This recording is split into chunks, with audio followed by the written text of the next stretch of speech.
जो घर के भेदी हैं, जिनके बारे में कहा जाता है कि वो लंका ढहाते हैं, इन पर आप कब तक डिपेंडेंट रहेंगे? आप राजेंद्र गुढ़ा का नाम आपने लिया, सचिन पायलट का नाम तो नहीं लिया, लेकिन उपाधियां उन्हीं के बारे में दी थी। हम बीजेपी को इनके अपने पर ऊपर भरोसा है डिपेंड कि नहीं है, हम अपने काम के ऊपर विश्वास रखते हैं।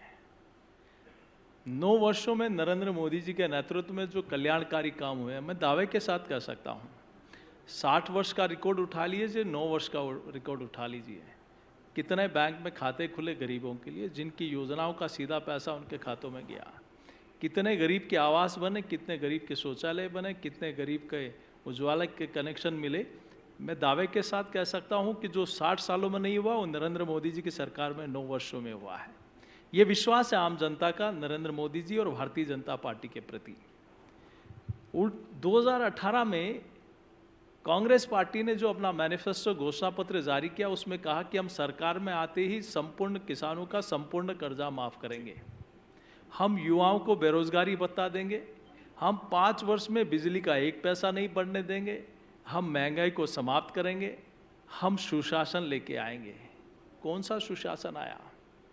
दुष्कर्म में राजस्थान 1 नंबर पर पहुंच गया, साइबर क्राइम में राजस्थान 1 नंबर पर पहुंच गया, सबसे महंगा डीजल राजस्थान में, सबसे महंगा पेट्रोल राजस्थान में, सबसे महंगी बिजली राजस्थान में, दलित अत्याचार में राजस्थान 1 नंबर पर पहुंच गया। किस राजस्थान की बात कर रहे हैं? जहां मीरा, पन्ना, पद्मावती, डालीबाई, अमृता देवी, हाड़ी रानी जैसा गौरवशाली राजस्थान का इतिहास, और उस राजस्थान में रोज मातृशक्ति के साथ दुष्कर्म की घटनाएं। और ये क्यों होती है? जब प्रदेश का मुखिया स्वयं ये कहे कि 56% दुष्कर्म की घटनाएं फर्जी है, अच्छा होता आप कहते कि अपराधियों के खिलाफ सख्त कार्रवाई होगी तो शायद अपराध रुकते। आप अपराधियों के पक्ष की भाषा बोलते हैं। ये तो एक बड़ा मुद्दा है। इससे पहले जो सेशन हुआ, आप सुन रहे होंगे, छवि राजावत जी थी, वो कह रही थी कि महिलाओं के साथ कितना अत्याचार है हो रहा है। सशक्तिकरण की बातें होती है, लेकिन सिर्फ कागज़ों पर रह जाती है। और अभी हाल के दिनों की अगर बात करें तो राजस्थान ने सुर्खियां अगर बटोरी है तो गलत कारणों से पूरे देश में, वो भी महिलाओं पर अत्याचार। लेकिन कहा जाता है कि ये जो विरोध बीजेपी को जिस तरह से करना चाहिए, क्या बीजेपी ने किया है? क्या महिलाओं की आवाज़ में अपनी आवाज़ मिलाई है?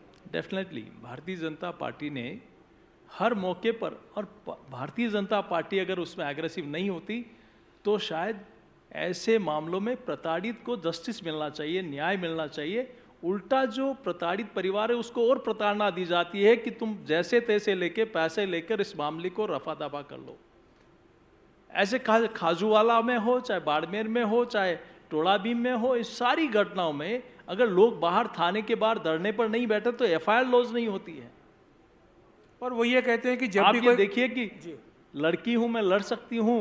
सवाई माधोपुर में एक बच्ची के साथ दुष्कर्म करके मार के सड़क पर फेंक दिया, और मामले को इसलिए दबा लिया कि वहां जन्मदिन मनाने बड़े लोग आए हुए थे।